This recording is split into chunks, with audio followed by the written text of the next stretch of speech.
Singh. After killing Justin Trudeau's political career, he is shooting the Khalistanis in the foot. Can't complain. Meanwhile, in Los Angeles, the wildfires have caused damages worth billions of dollars. In the UK, MPs are targeting Pakistan. They want to freeze aid to Pakistan. We will tell you why. What does the India-Taliban reset mean for both sides? Why is Iran looking to set up a new capital city away from Tehran? Who is the Japanese gang lord who tried to sell nuclear material to Iran? Why has North Korea banned hot dogs? And how India is celebrating its diaspora with the Pravasi Bharatiya Divas? All this and more coming up. The headlines first.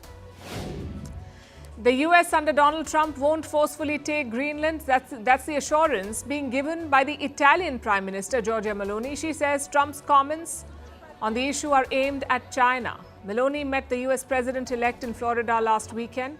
Trump has refused to rule out military intervention over Greenland. An international coalition will send 30,000 drones to Ukraine. The announcement was made by the UK, which is leading this group along with Latvia.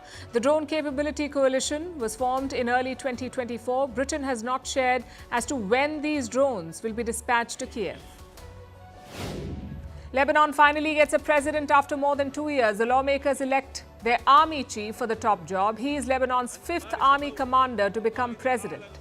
He now faces the daunting tasks of overseeing a ceasefire on the Israeli border and naming a prime minister. In Myanmar, an airstrike by the junta kills at least 40 people in the Rakhine state. The target was a village under the control of an armed ethnic group. The military is struggling to fight opposition to its rule across the country. More than 3 million people have been displaced by the conflict in Myanmar.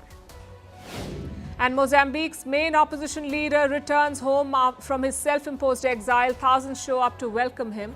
His return comes a week before the inauguration of the next president. The opposition leader claims the October election was stolen from him and rigged in favor of the ruling party.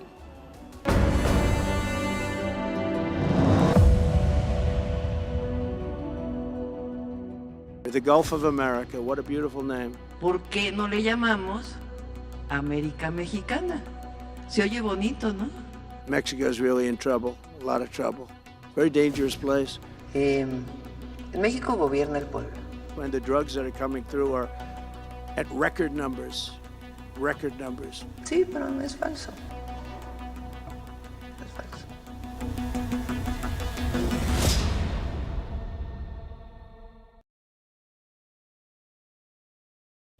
The gloves are off. Even before taking office, Donald Trump is shaking up U.S. foreign policy. He's picking fights on all fronts.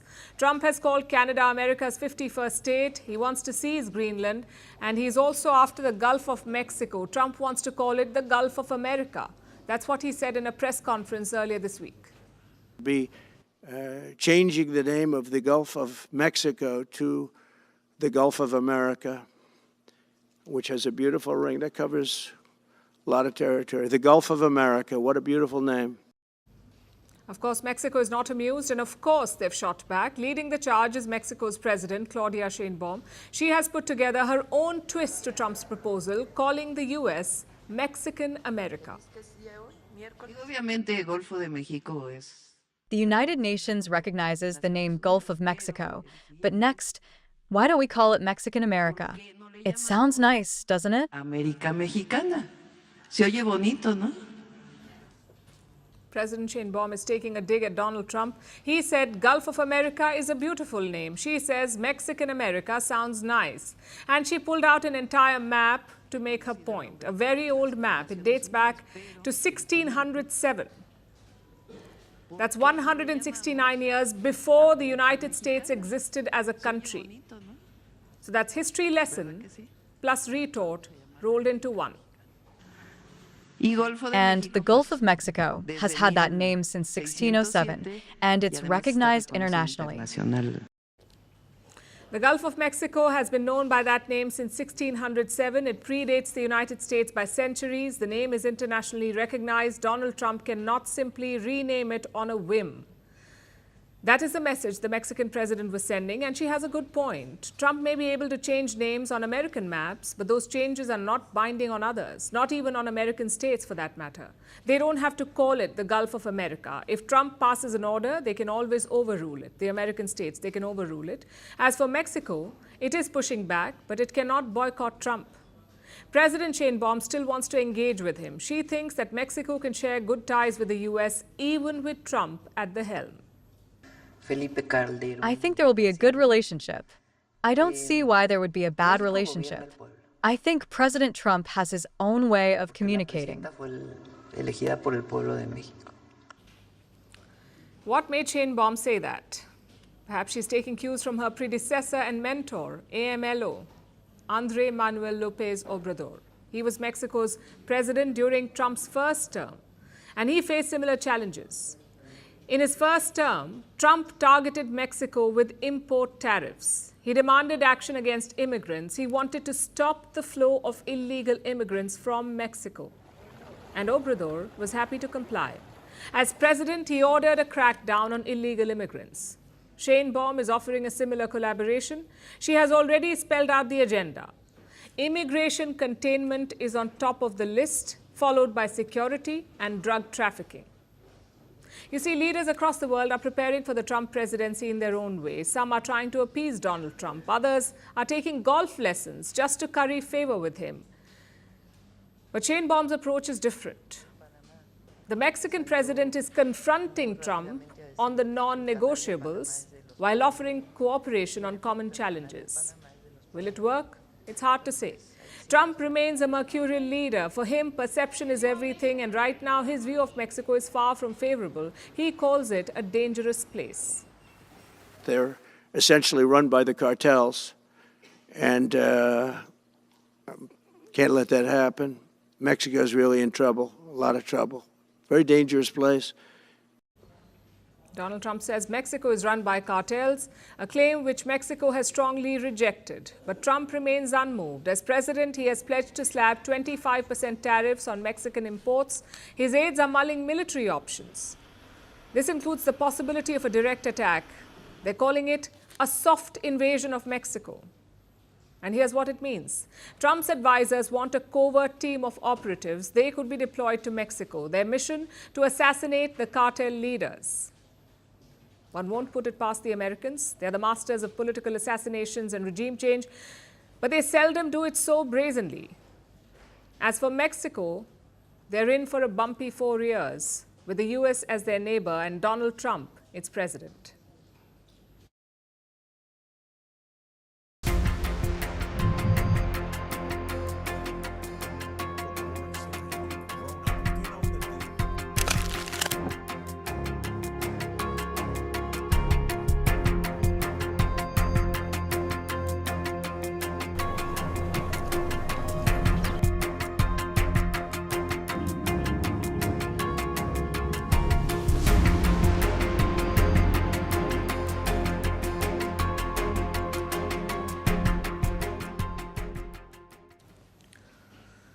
No one is safe from Donald Trump, not even his closest buddy, Israeli Prime Minister Benjamin Netanyahu. They had a great bromance in Trump 1.0.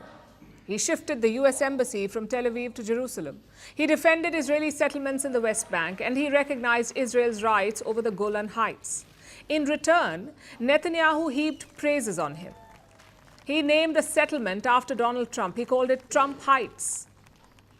But could the honeymoon be over? I ask because of this video. It was reposted by Donald Trump on social media. It features American professor Jeffrey Sachs. He's being interviewed by Trump's ally, Tucker Carlson. The professor talks about America's meddling in Syria and Iraq. He talks about the endless wars in West Asia, and he blames them on Netanyahu. He calls the Israeli Prime Minister an obsessive, deep, dark SOB. Now, Trump has shared this video. The question is why? Why is he trying to amplify this? Does he agree with this assessment? If he does, it's a rapid U-turn, because Trump spoke to Netanyahu only last month. It was said to have been a warm, friendly conversation. And this week, he threatened Hamas. He asked them to return Israeli hostages before he took charge. If not, all hell would break loose. Those were the words he used. So what changed in 24 hours? Chances are nothing. You see, this video has a long caption with it. It talks about how Barack Obama meddled in Syria, how the CIA tried to topple Bashar al-Assad, but the caption does not mention Netanyahu or Israel. So it is possible that Trump only read the caption, that he did not hear the whole thing, and he shared it. And frankly, I don't know which is worse, that Trump is reposting abuses against a world leader, or that he doesn't listen to what he shares. Either way, the damage is done. Netanyahu was supposed to attend Trump's inauguration this month, but reports say he has pulled out. No one is explicitly blaming Trump's video post, but the timing is certainly suspect. And do you know why this confusion exists? Because of his erratic policies. Consider the whole Greenland row. Trump is asking Denmark to hand over Greenland to the US. He says he needs it for national security. Now, Greenland is an autonomous region in Denmark. In simple words, it belongs to them. So Trump is talking about taking over sovereign land, that too from a NATO ally. And this obsession is not new. He first floated this idea back in 2019, but back then he talked about buying Greenland. This time, though, he's not ruling out military action. He wants to take it any way he can. So US allies in Europe are worried. Some of them cannot wrap their heads around it, like Germany's Olaf Scholz. He says he does not understand what Trump means. In my discussions with our European partners, a certain lack of understanding has emerged with regard to recent statements from the United States. The principle of inviolability of borders applies to every country, regardless of whether it is to the east or west of us.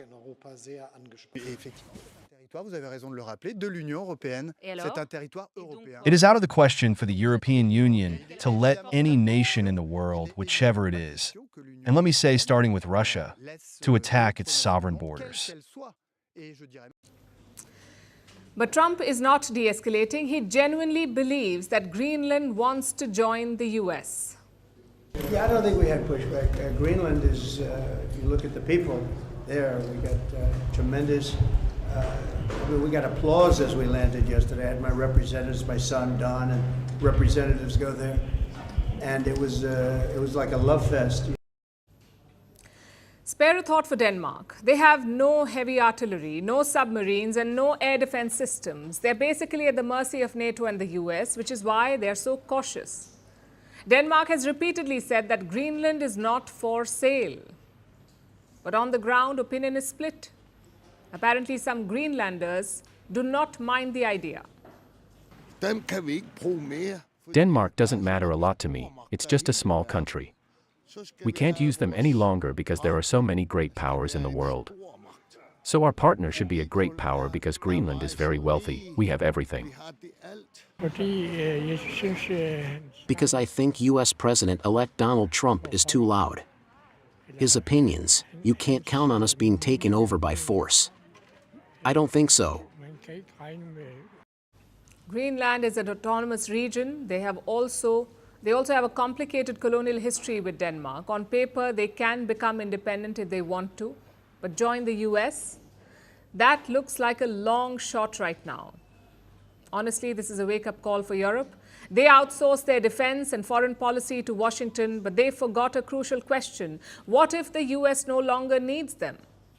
Donald Trump has brought that question to the fore, and Europe is struggling to answer it. Reports say they're planning a joint trip to Washington. Foreign ministers from Germany, France, and Poland will meet Trump later this month. They're calling it a show of unity. Well, we say good luck.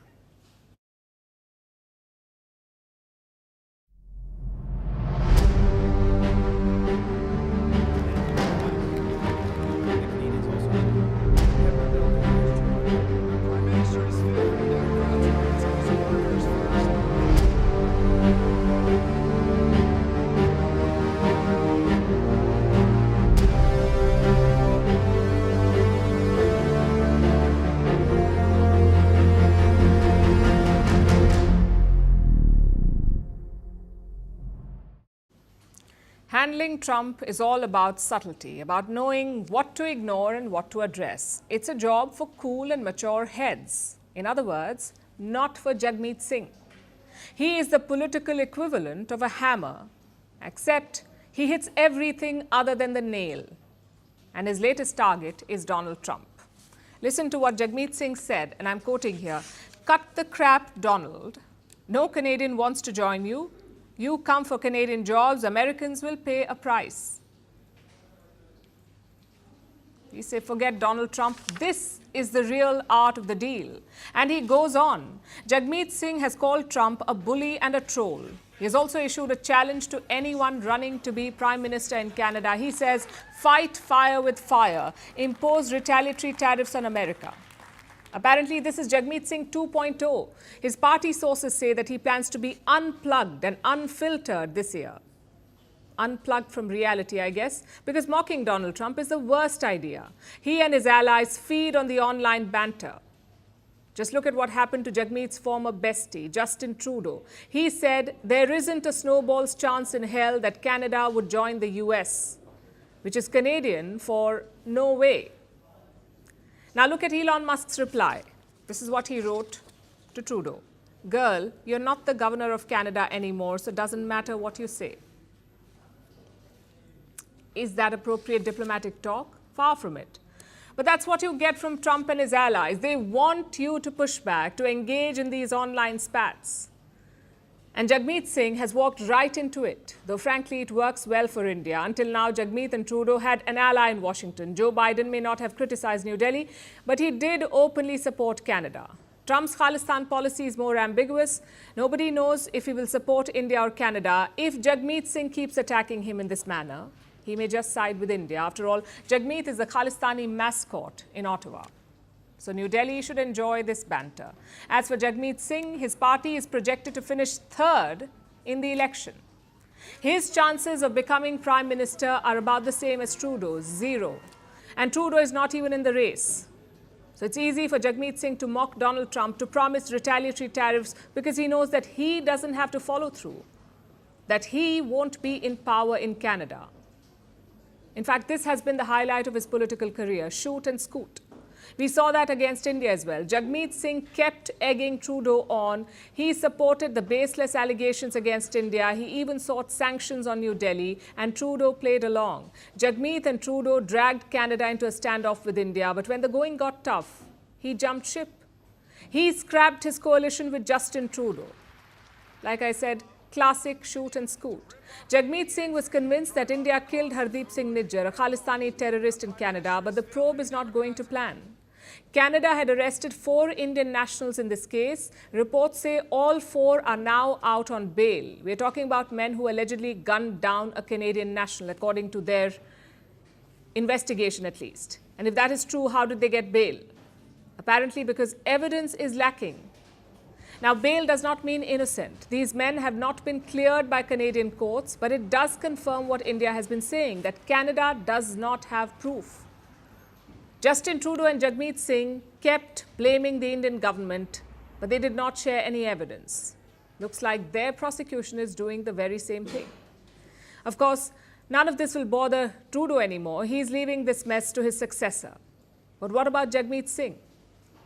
He has led the New Democrats in 2 elections in Canada in 2019 and 2021, and both times they got trounced. Before Jagmeet Singh, this party, the NDP, had 44 seats.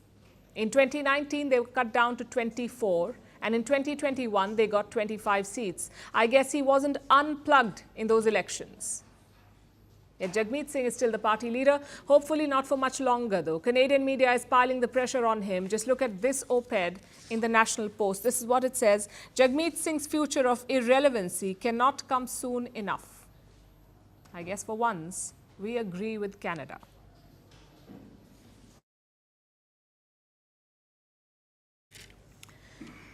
Now let's move to the US city of Los Angeles, which is dealing with devastating wildfires. 5 people have been killed, 130,000 have been evacuated, thousands of homes have burnt to the ground, and firefighters are struggling to contain the blaze.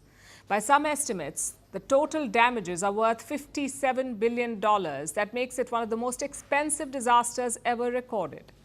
At this point, the priority should be dealing with the tragedy, but US politicians are mired in a political battle. As Los Angeles continues to burn, they're fighting over fire hydrants and debating whether they had enough water. Our next report tells you more.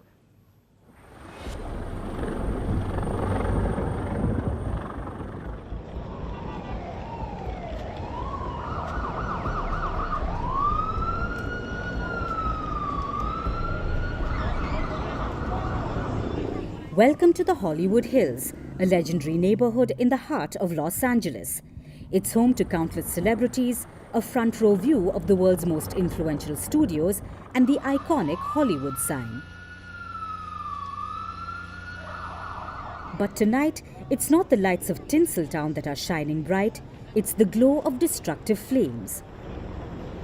Wildfires are tearing through Los Angeles, leaving devastation in their wake. The Hollywood Hills now stand directly in the line of fire. Across the city, the devastation is heartbreaking.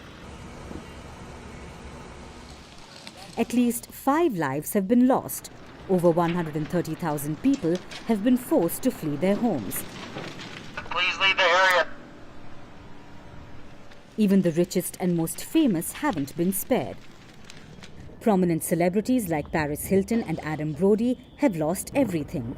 Entire productions have gone dark, the Oscars have delayed their nominations, and a city built on storytelling now grapples with a real-life tragedy. Getting everything, our house is on fire. That's our house. You can tell it's next, and we're getting out. I feel like Governor Newsom, if you're watching this, if you can please help out and reach out to us, that would be wonderful. We live here in Altadena, and yeah, we're just going through it. The first flames ignited in the Pacific Palisades. Within hours, the inferno spread to 4 other areas: Pasadena, Sylmar, Hollywood Hills, and the Acton region. Only one fire has been contained so far. The others continue to ravage the city. Fast-moving flames, fanned by powerful winds, have leveled 1,500 structures.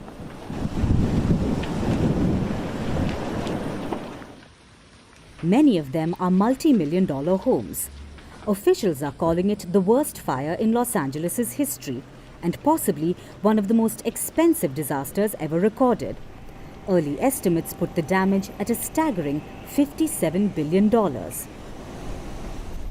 it's kind of sad, you know. I mean, everybody's lost, not just this community. The community next door, I'm sure all the people up there have lost everything. It's just pretty devastating. This is pretty devastating.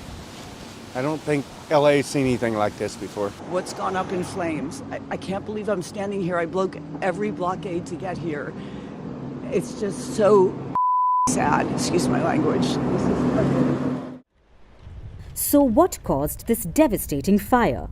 Wildfires are a natural part of life in the American West. They even play a crucial role in the ecosystem.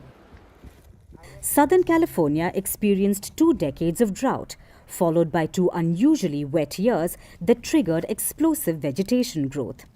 This lush growth dried out after 8 months without rain, turning the region into a tinderbox ready to ignite. And this winter, it was one of the driest California has ever seen. All it took was a spark, a single catalyst. Combined with extreme winds, the fires quickly spun out of control.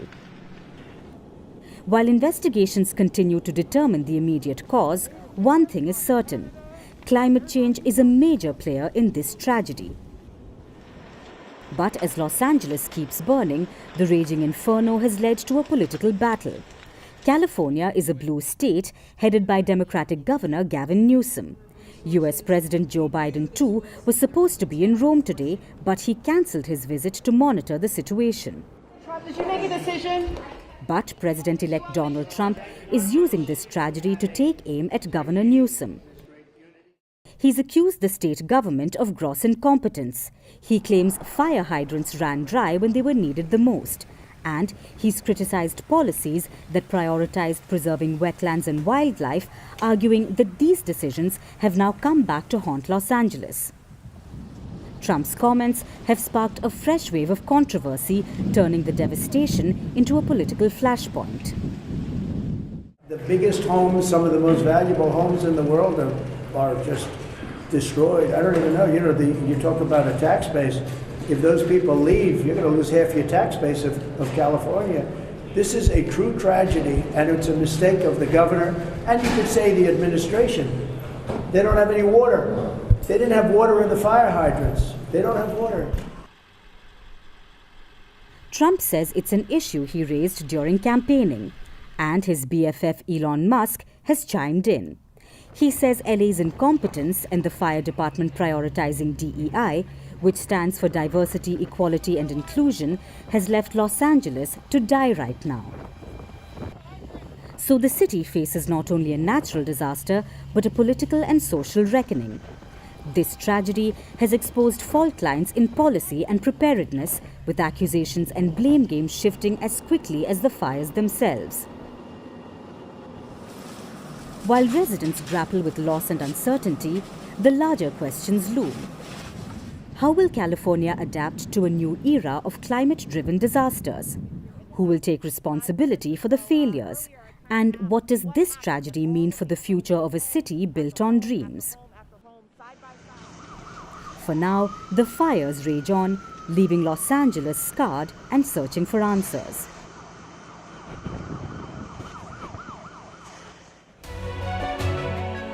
Vantage continues after a short break. Horrific stampede unfolded at Tirupati near the token issuance counter. Now, this has claimed the life of over 6 people yesterday. Over 40 pilgrims were injured and are being treated at the Tirupati Ruya Hospital, where protests have erupted by the grieving relatives. Now, Andhra Pradesh Chief Minister Chandrababu Naidu has ordered relief measures to be implemented at the site to ensure proper care. Now, Prime Minister Modi has also expressed grief over the incident and said that the government is assisting the victims. And also the former Chief Minister Jagan Mohan Reddy has reacted, saying order must be restored on ground. I'm now joined by CNN News 18's Payal Mehta. Payal, we are in fact getting to know that Chandrababu Naidu is all set to visit Tirupati today. What has been his reaction to the entire incident? Well, to begin with, Sharon, he's expressed, immense grief and, has expressed his shock at what has transpired in Tirupati last week at the ticket counter, where we are given to understand essentially when the gates were opened, there was a rush of the devotees who wanted to go inside, and that actually resulted in a stampede. Having said that, since the relief measures are already on, the injured have been rushed to hospital and are undertaking treatment. Chandrababu Naidu himself will be visiting the location at about 12 o'clock today, and he'll be meeting officials from the TTD board and also visiting the hospital to meet the injured. And that is something which is going to happen, but he's also going to be ordering a probe because such an incident is not acceptable. The occasion of, this Chaturdashi is extremely significant, and people do understand that there is a lot of rush.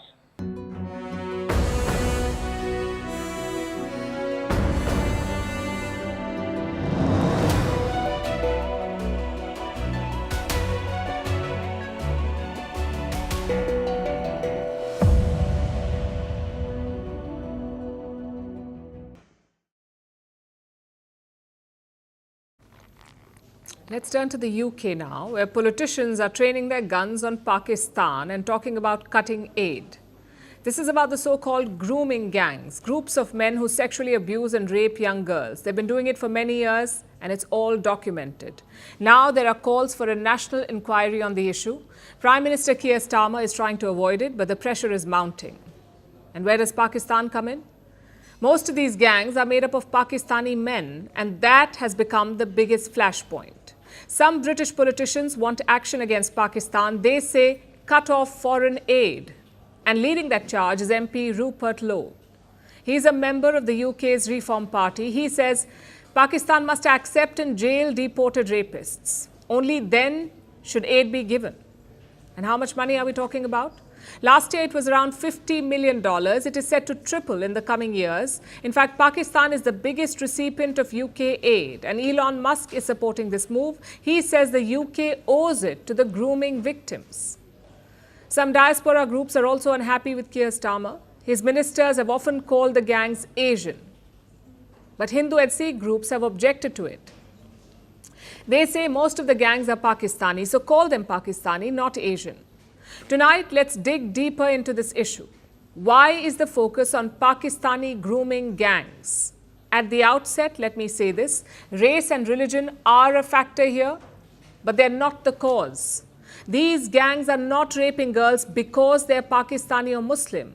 The far right may want to think that, but that is not the reason. The reason is that the system created in Pakistan and the UK is flawed, a system that does not punish abusers.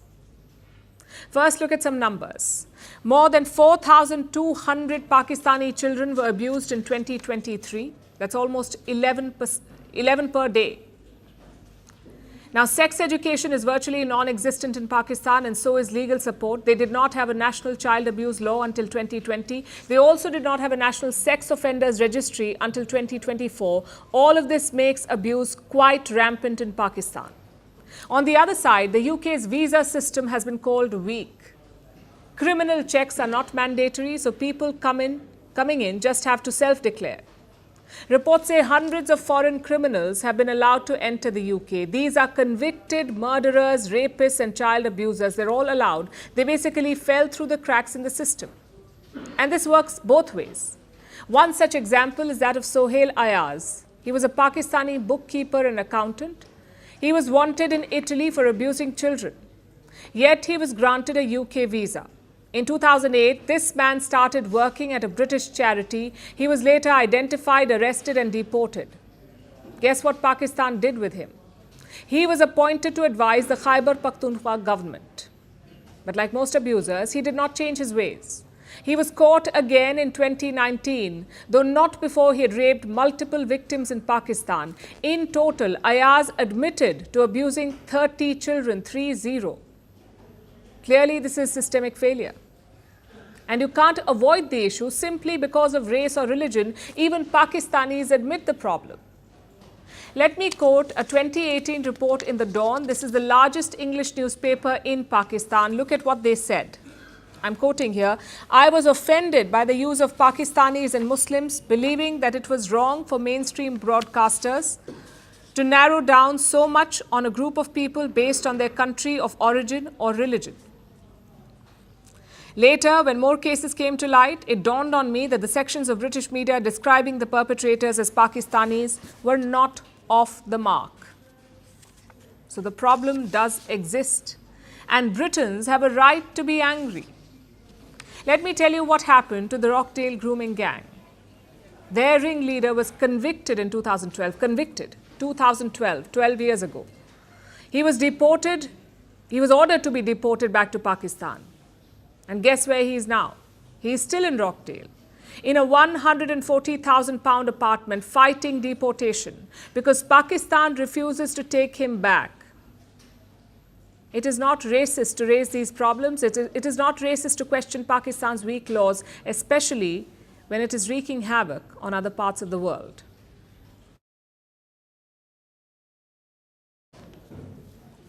Earlier this week, we told you about India and the Taliban, how India was backing the Taliban against Pakistan. Pakistan carried out an attack on Afghan soil. India supported the Taliban's version of events. That was part one of this developing story. Part two took place yesterday in Dubai, when India and the Taliban held high-level talks. India's Foreign Secretary Vikram Misri and Afghanistan's acting Foreign Minister Amir Khan Muttaqi, they met in Dubai. Now, Muttaqi is a member of the Taliban regime. Since India does not recognize the regime, he is seen as the acting foreign minister.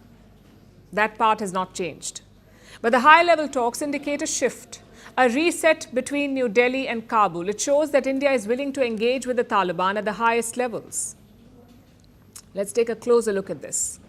Both diplomats flew down to Dubai for the sit-down.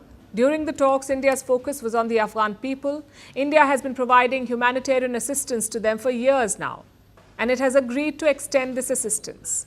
New Delhi will also support two key areas: Afghanistan's health sector and the rehabilitation of Afghan refugees. This is the need of the hour. A number of Afghans live in other countries, in neighboring nations like Pakistan and Iran, both of which have been cracking down on these Afghans.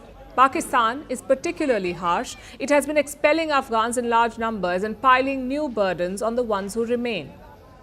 Millions of these refugees have been forced to go back. The Taliban are looking to rehabilitate them, to give them a place to live. And it wants India to help. New Delhi agreed to do this to keep supporting the ordinary people of Afghanistan. But India was not just meeting with the Taliban to act as some guardian angel. This is geopolitics. India has interests too, and India wants to protect them. One area of concern is security.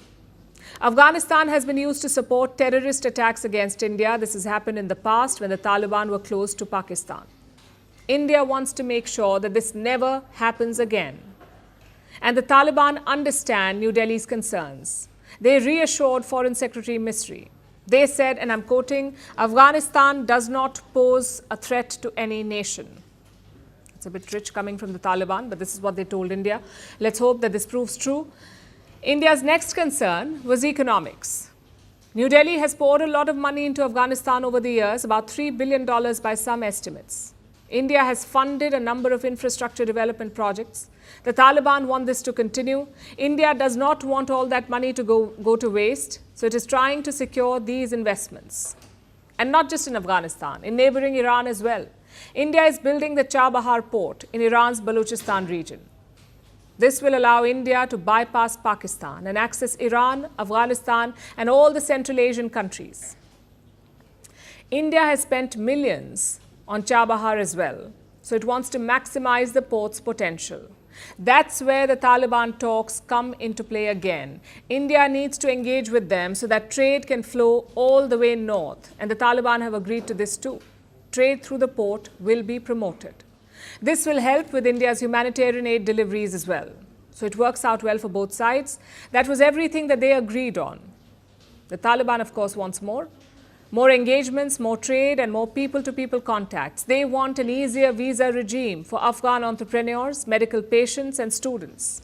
India has agreed to look into this too.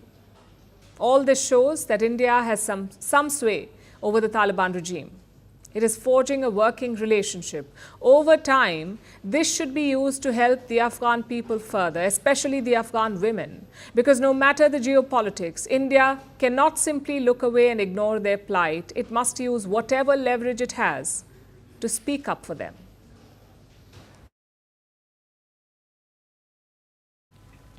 Our next story is about Iran. The country is looking for a new capital. President Masoud Pezeshkian has been talking about this for months now. And now his official spokesperson has confirmed it. Iran's regime is looking to relocate. It wants to leave Tehran and make its way to the sunny coast of Makran. But is this even feasible? Does Iran have the resources to move its capital? And what makes Makran so special? Our next report has the details. Tehran is the current capital of Iran. It is Iran's most important city by far. Tehran is around 4 times the size of Iran's second city, Mashhad.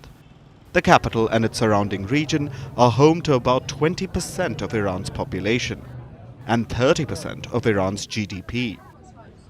It's the definition of a primate city, disproportionately larger and more important than any other. But there's always a problem with putting all your eggs in one basket. If the basket breaks, you're in big trouble. Tehran is a basket that is breaking. It is bursting at the seams because of overpopulation. The water supply there is stretched to the brink. Tehran reportedly consumes 25% of Iran's drinking water, and there are frequent water shortages there. Industries and heavy traffic are taking a toll on the air quality, choking the city every winter. Tehran also lies on major fault lines. It is prone to earthquakes. A big one could kill millions of people and destroy Iran's already fragile economy. So, President Masoud Pezeshkian has come up with a plan. He wants to move the capital. Iran has considered moving capitals before. It has commissioned at least 6 feasibility studies since 1989. Iran's parliament passed a law in 2014 mandating that the government take relocation seriously. Former presidents Mahmoud Ahmadinejad and Hassan Rouhani both considered the idea as well. But despite all this, the needle hasn't really moved. Even the current government spokesperson says there's no hurry. We are seeking assistance from academics, elites and experts in this field, including engineering, sociology or economics. It is definitely in the Makran region in the south. Hopefully, we can proceed in the most effective direction, although the matter is not urgent. Iran is taking it slow, but it seems to have identified the new capital region, the Makran Coast. Makran is an arid coastal belt, split between Iran and Pakistan. It isn't the first place you would think of for a new capital, but Iran has a plan. Makran is being considered. In fact, the region of Makran, and of course, two councils have been formed. One is a council that is assessing the problems of the capital, and two, a council that is working on the sea-oriented economy, and one of its assignments is working on the measurements required for Makran area. Iran wants its new capital to be coastal. It wants to take advantage of the trade possibilities and cut on transportation costs. Pezeshkian said, and I quote, "Transporting raw materials from the south to the center, processing them, and then returning them south for export drains our competitive capacity. We must shift the country's economic and political center to the south and closer to the sea." That is why they have zeroed in on Makran. It fits all the required criteria. But is this plan realistic? Moving capitals is rare, but it has been done before. Turkey moved its capital from Istanbul to Ankara in the 1920s. Brazil moved it from Rio de Janeiro to Brasilia. The old capitals remain economic power centers, but the new administrative capitals are successful in their own right. They help relieve some of the pressure from the bigger cities. The problem with Iran's plan isn't functionality, it is finances. The country is reeling from Western sanctions. It has an abundance of resources, but hardly anyone to trade with, because the West has hammered Iran's economy. Iran's exports may become more competitive with the coastal capital. It may be able to reduce costs and offer terms that potential partners can't refuse. But how will Iran afford to set up a new capital in the first place? Money is the biggest hurdle for Iran right now. So while Pezeshkian's plan might be great in the long run, he might not have the funds to begin the journey.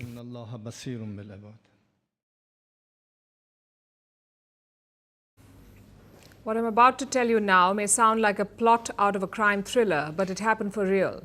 It includes a Japanese crime syndicate, an Iranian nuclear consignment, and an American operation.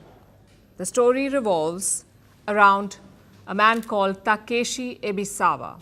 He's 60 years old, a Japanese gang lord, and now a global headliner. He tried to sell nuclear material to the Iranians and was caught by the Americans. Now he has pleaded guilty and faces a life behind bars. His story begins in Tokyo's shadowy streets. Ebisawa was a criminal, but not your regular criminal. He was a high-ranking boss in the Yakuza. That's Japan's notorious crime syndicate, the Yakuza. It is based in Japan, but its operations are spread across the world, in Sri Lanka, in Myanmar, in Thailand, and even in the United States. In 2020, Ebisawa approached a man, someone he believed was a high-level dealer, someone connected to an Iranian general. But this dealer was in fact an undercover agent. He was a man working for the DEA, the American Drug Enforcement Agency. Ebisawa obviously had no idea. He remained in touch with this agent and carefully crafted a deal. Then 6 months later, he made his move. Ebisawa sent an email with an offer, 50 tons of uranium and thorium for $6.8 million. And the email was not just words, it included photographs, images of a dark, rocky material along with the pictures. There was a Geiger counter. This is a device used to measure radiation levels.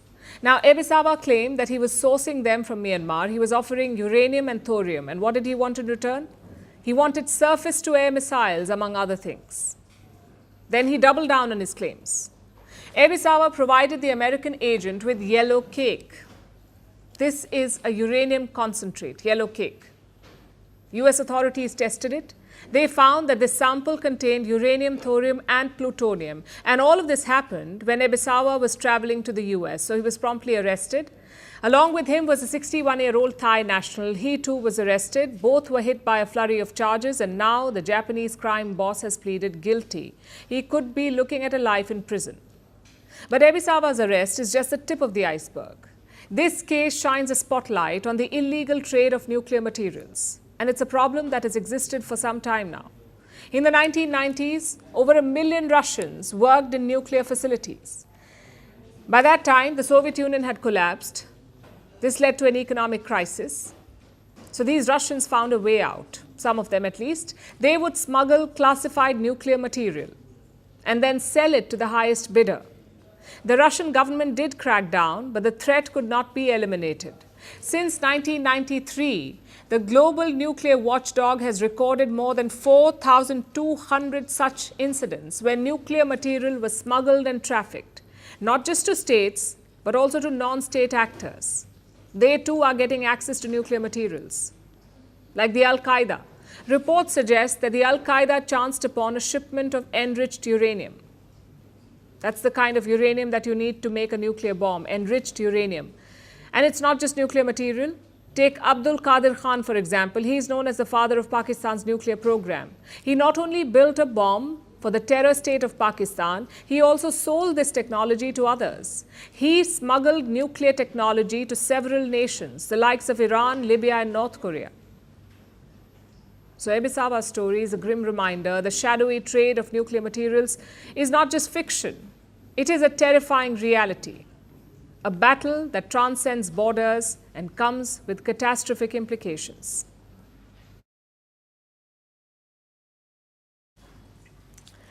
Do you like hot dogs? If you are in North Korea, you can't eat, cook or sell them anymore because Pyongyang has outlawed hot dogs. The beloved American food is facing Kim Jong-un's ire.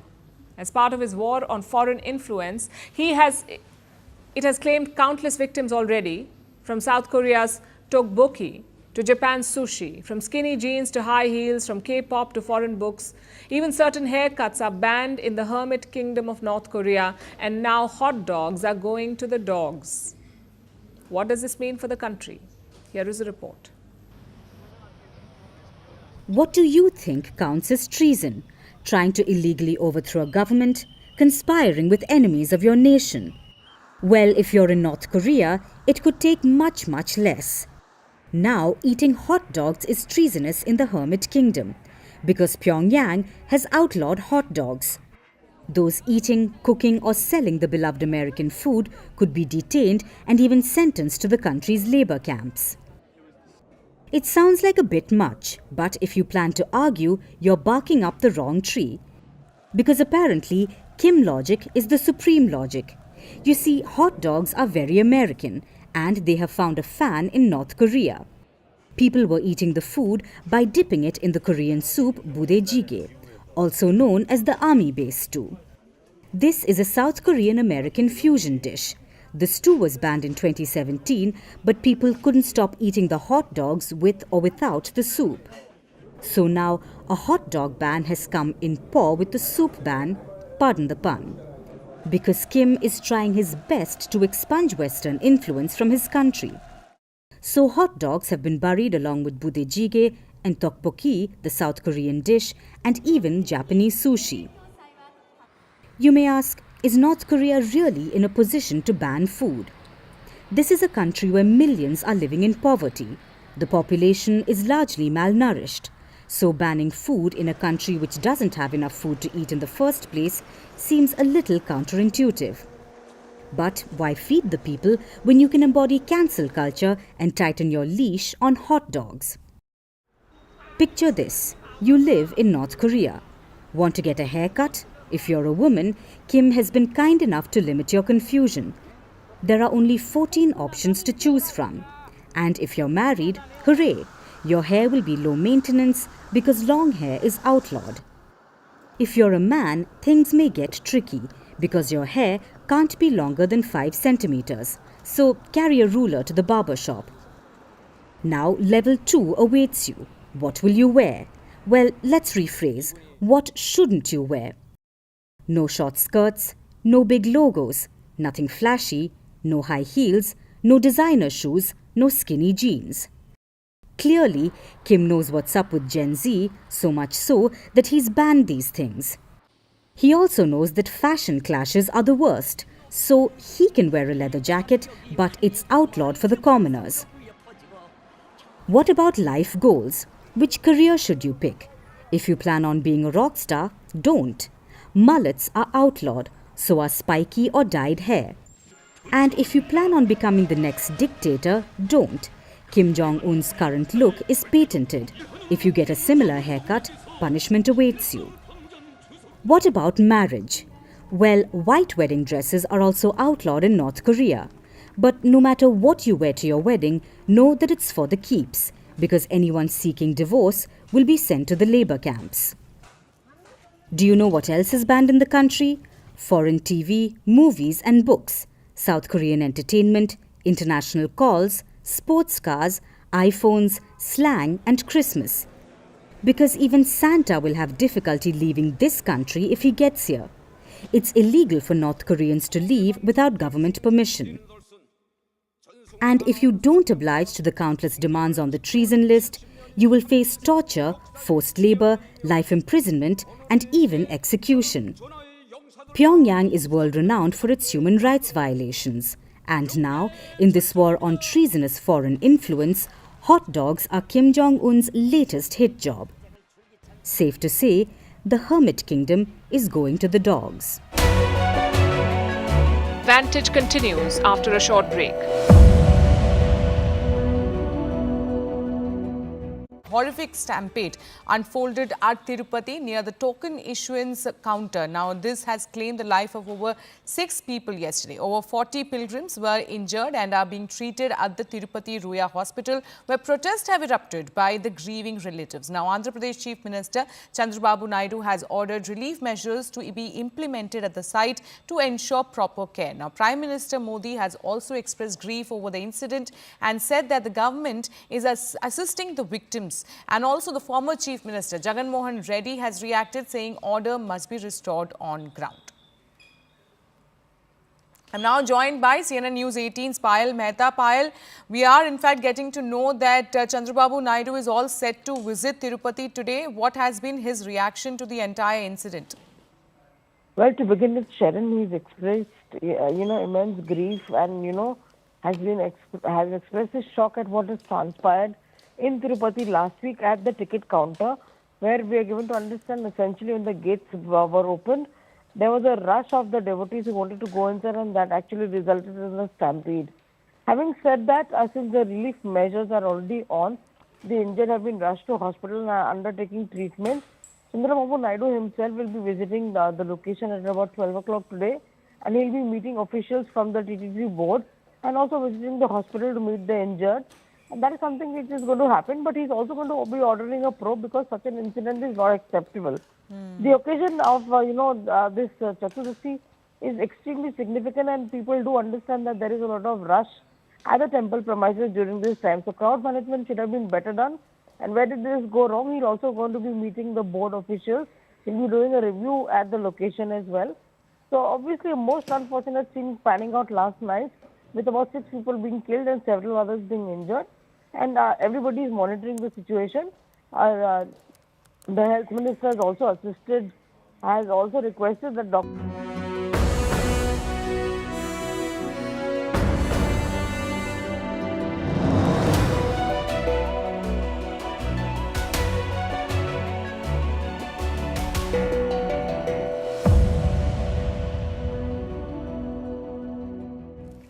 I'm sure you've heard of Infosys. It is one of the largest IT companies in India. Their Mysuru campus is in the news right now, all thanks to a new visitor, an elusive leopard. It's been roaming around the campus since December 31st, and obviously this is a security issue, so the company asked some of its employees to work from home, and cue the jokes. You see, Infosys was co-founded by Narayan Murthy, a giant of the Indian IT sector, but recently he's been under fire for his opinions on workplace culture. He has advocated for 6-day work weeks. He says people should work for 14 hours a day. And yes, he opposes work from home. So the internet cracked the obvious joke. If you want remote work in Infosys, let a leopard loose. Take a look.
And now it's time for Vantage Shots, images that tell the story. Hungarian Prime Minister Viktor Orban is holidaying in India's Kerala with his family. South Korean protesters keep warm on the coldest day of winter yet, with foam blankets and cup noodles, and humanoid robots walk, talk and flirt at the Consumer Electronics Show in Las Vegas. Finally, we are taking you back in history. On this day in 2007, Apple CEO Steve Jobs introduced the first iPhone. It was Apple's risky move into the mobile phone market. The first iPhone offered a touchscreen and easy access to the internet. At that time, it was revolutionary, changing the smartphone market forever. We're leaving you on that note. Thank you for watching. We'll see you tomorrow.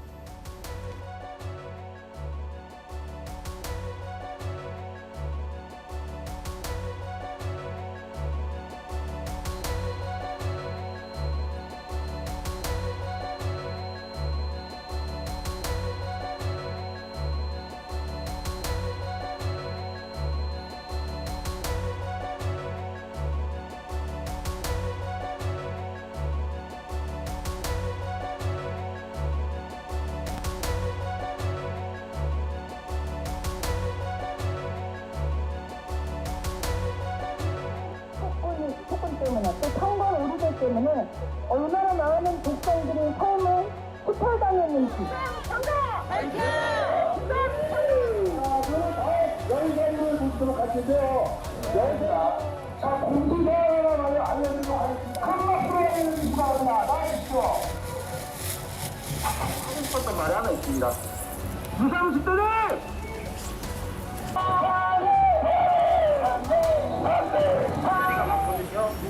Feels like 뒷자리가 맞아서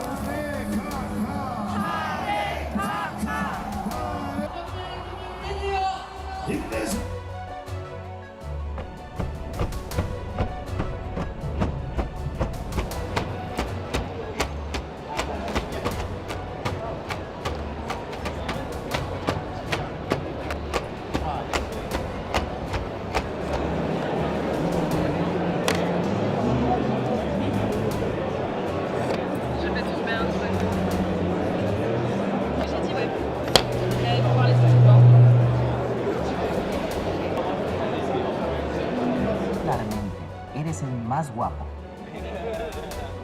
Gracias.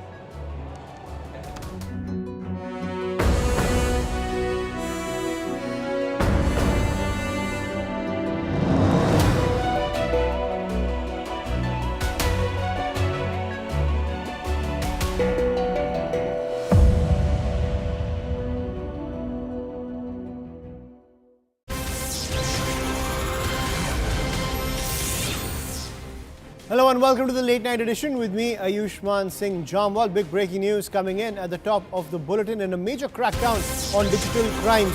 One mastermind of a major racket named Chirag Kapoor has been arrested by the Kolkata police from Bangalore. Sources say he has been involved in 930 instances of fraud with a total amount of 47 crore, ladies and gentlemen. One of his key tactics was threatening people over the phone with claims that their parcels contained contraband, drugs and even weapons. That is the individual on your screen. That individual is now in the custody of the Kolkata police. He was arrested from Bengaluru. He was at the helm of a major fraud racket to the tune of 47 crore involved in 930 instances of online fraud. He would call up unsuspecting customers and say that their parcels had contraband and drugs with them, and he would spook them to such an extent that they would make payments online when it comes to the charges that he was making. And he has racked up through this fraud over 47 crore, including 930 instances of fraud have been recorded by the police. To get more details, I'm joined by my colleague Kamalka Sen Gupta. Kamalka, a huge win for the Kolkata police when it comes to cracking down online fraud. So many cases reported almost every day where people are getting such calls and they are forced to or threatened to pay money to these shadowy figures. But now someone at the helm of a massive racket in custody. Yeah, absolutely. He's one of the key masters in this entire digital arrest fraud game, that fraud that we are coming to know. And really the Kolkata police have cracked this, and see the amount. So this is started off with a complaint of a lady, and this is come up with a complaint which has come from Calcutta. And there altogether 104 passbooks, checkbooks, 51 mobiles, 33 debit cards, 2 QR code machines, 150 SIM cards, 40 seals, and 10 lease agreements were seized from him. So this is something which is huge. And in this case also, more other people have also been arrested. And the total 10 persons have since been arrested in this case. That's what we are coming to know from Kolkata police. The principal accused is this Chirag Kapoor, who